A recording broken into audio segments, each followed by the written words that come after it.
ઘટના પર કોંગ્રેસના મુખ્ય પ્રવક્તા ડોક્ટર મનીષ દોશીનું નિવેદન।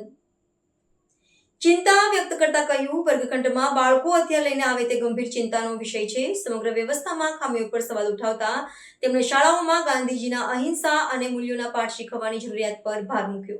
ગુજરાતની અંદર શાળાની અંદર અમદાવાદમાં બનેલી ઘટના, સ્કૂલના બાળકો પોતે હિંસાનો આશ્રય હથિયાર લઈને સ્કૂલમાં આવે, મને એમ લાગે છે કે આ કઈ દિશા તરફ આપણે ગુજરાત જઈ રહ્યું છે। વર્ગખંડની અંદર શિક્ષકો અને કેમ્પસ સલામત બને એ અતિ આવશ્યક છે, પણ એક મારામારી થાય અને પોતાના સ્વઅધ્યાયીને છડી મારી દે, મને એમ લાગે છે કે આ ચિંતાજનક છે। મા બાપો માટે પણ ચિંતાજનક છે, શિક્ષણ વિભાગ માટે પણ ચિંતાજનક અને શિક્ષણની વ્યવસ્થા માટે પણ ચિંતાજનક છે।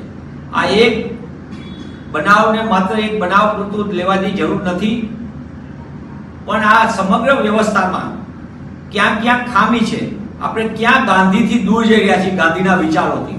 ગાંધીના વિચાર એટલે સત્ય અને અહિંસા।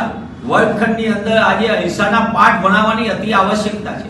બાળકને આપણે વાત તો કરીએ છીએ કે રાષ્ટ્રીય શિક્ષણ નીતિમાં મૂલ્ય આધારિત રાજનીતિ, મૂલ્ય આધારિત શિક્ષણ, પણ મૂલ્યોનો જે રીતે હાસ થાય છે, કેમ્પસની અંદર નશાનું આવે, શાળા કક્ષાએ મારામારીની અંદર જીવ જાય, આ રાજનીતિ ટિપ્પણી કરતા પણ હું શિક્ષણ વ્યવસ્થાને સાથે વર્ષોથી સંકળાયો એટલે કહું છું કે આપણા બાળકોને આપણે કઈ દિશા તરફ લઈ જઈ રહ્યા છીએ।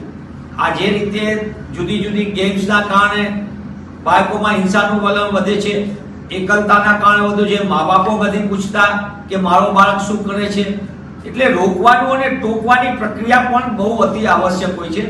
ત્યારે હું આપના માધ્યમથી માંગ કરું છું કે સરકાર, સામાજિક સંસ્થાઓ અને ખાસ કરીને શૈક્ષણિક સંસ્થાઓ એ માત્ર ફી ઉઘરાવવા માટેનું ધ્યાન કેન્દ્રિત ન કરે, પણ બાળકનો સર્વાંગી વિકાસ માટે અહિંસાના પાઠ સાચી દિશામાં થાય અને બાળકને ખબર પડે કે આ કરાય કે ન કરાય, બાળકને એ દિશામાં પૂરતું શિક્ષણ આપવામાં આવે તો મને એમ લાગે છે કે આપણે સલામત કેમ્પસનું પણ નિર્માણ કરી શકશું અને બાળકની જિંદગી પણ બચાવી શકશું। દુઃખદ બનાવ છે, બાળકનો જે સમાચાર આપના માધ્યમથી મળે છે કે બાળકનું નિધન થયું છે, એના પરિવાર માટે બહુ ચિંતાનો વિષય છે। ત્યારે આ સંજોગોની અંદર આપણે સૌ સાથે મળીને એ દિશાનું કરીએ, આ સામૂહિક પ્રયત્ન કરીએ અને સરકાર ખાસ કરીને એ બાબતનું ચિંતા વ્યક્ત કરે।